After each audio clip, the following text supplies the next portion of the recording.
Guillaume Desenfants, bonjour. On est en direct du Salon des maires et des collectivités locales. Vous êtes le directeur de la communication, à plusieurs mandats de directeur de la communication. La Fédération régionale Aquitaine, Nouvelle-Aquitaine des chasseurs, Fédération nationale des chasseurs. Vous animez également la Web TV des chasseurs. Première question, quel est le rôle de la Fédération des chasseurs, on va dire nationale, parce que je suppose qu'après sur la région ça découle. Absolument. Écoutez, le rôle, comme son nom l'indique, c'est de fédérer l'ensemble des fédérations départementales, des fédérations régionales et d'apporter son concours à la gestion générale de la faune sauvage des différents biotopes.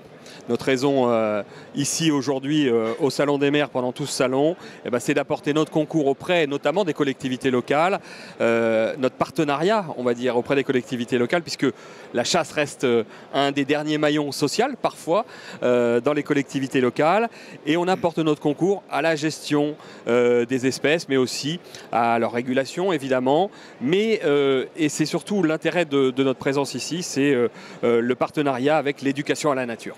Alors, soyons quand même honnêtes, la chasse ne jouit pas forcément d'une image positive dans l'ensemble de la population. Ceci dit, hier, on recevait à votre place le directeur de la communication de l'Office national de la chasse et de la faune sauvage, qui nous expliquait ô combien il était important de réguler la nature parce qu'elle ne se régulait pas automatiquement et qu'en fait, la chasse avait son intérêt pour réguler la nature au quotidien. Je suppose que vous confirmez. Alors, bien sûr, je ne vais pas faire un plaidoyer ici pour la chasse, mais ce qu'on peut dire, c'est que l'image de la chasse est quand même meilleure qu'elle ne fut. Aujourd'hui, la chasse, on le dit souvent, elle n'a pas besoin d'être défendue, elle a besoin d'être expliquée. C'est aussi l'occasion de notre présence ici et l'occasion avec vous d'en parler. Nos missions sont multiples. Vous savez qu'on est en partenariat aussi avec les ministères. On est sous tutelle du ministère de l'Environnement qui a maintenant changé de nom. On a des partenariats scientifiques, techniques, et donc ils ont une importance fondamentale dans l'approche générale de la nature. On parle de la chasse, alors on est loin de l'image que donnaient les inconnus du chasseur de je ne sais quel oiseau. Ceci dit, elle est extrêmement réglementée. Est-ce que tout le monde peut devenir chasseur? Est-ce qu'il y a pas des diplômes, mais est-ce qu'il y a des reconnaissances à avoir, des cartes, des inscriptions, des examens? Exactement.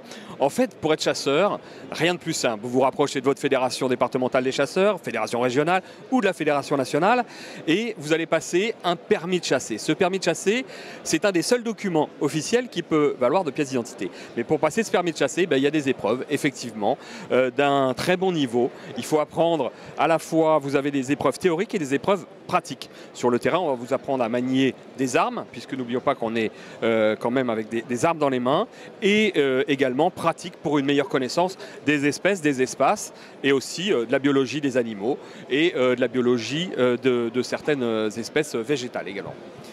Au niveau de la chasse en elle-même, est-ce que, et plus exactement de l'arme, pour celles et ceux qui ont une image un peu négative de la détention d'armes, de l'utilisation des armes, j'ai envie de dire qu'il faut quand même être posé, il faut quand même être sérieux pour détenir une arme et l'utiliser? Absolument. Il y a une chose qu'il faut savoir, c'est que nous avons des armes dans les mains, on en est bien conscient, et tout au long de la vie de chasseur, vous avez des formations. Elles commencent évidemment avec celle du permis de chasser, mais là aussi, tout au long de la saison, tout au long de la vie de chasseur, les formations qui sont diligentées par les fédérations départementales apportent une contribution à une meilleure connaissance de la sécurité. N'oublions pas que pour la formation au permis de chasser, plus de 30% des questions du permis de chasser ont trait à la sécurité. Le maniement des armes, et on en est tous conscients, c'est une chose très importante. On y attache une importance particulière et tout au long de la vie de chasseur, on a des formations, des reformations qui ont vocation à améliorer la connaissance du chasseur vis-à-vis de l'arme et des non-chasseurs aussi pour ces armes. Alors la Web TV des chasseurs a l'objectif de quoi? Ces formations, ces informations, La Web TV des chasseurs, si vous voulez, a été montée parce que moi j'ai un antécédent sur une chaîne du groupe Canal+, qui s'appelle Seasons, qui est une chaîne à péage du groupe Canal+. Pendant 10 ans, j'animais une chaîne de chasse et de pêche partout dans le monde. Et l'idée aujourd'hui, c'était au sein de la Fédération nationale, déjà d'une part, la modernité, parce que les Web TV, au même titre que la vôtre, comme les Web radios, ce sont des outils modernes de communication. Et aujourd'hui, on crée, je vais sur l'ensemble des départements de France, parler auprès des fédérations de leurs actions au travers des actions de chasse.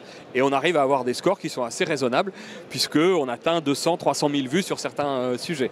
Eh bien écoutez, vous êtes complètement dans la proximité, complètement dans un format de radio locale ou de radio locale TV. Donc écoutez, on a peut-être une belle aventure à commencer ensemble. En tout cas, on a pris beaucoup de plaisir à vous recevoir. Merci beaucoup pour ces précisions sur le monde de la chasse, son intérêt et surtout sa rigueur, telle que vous nous l'avez gentiment expliqué. Merci beaucoup, à très bientôt. Au revoir, à bientôt. Voilà, on se retrouve tout au long de cette journée pour découvrir d'autres acteurs de ce salon des maires et des collectivités locales.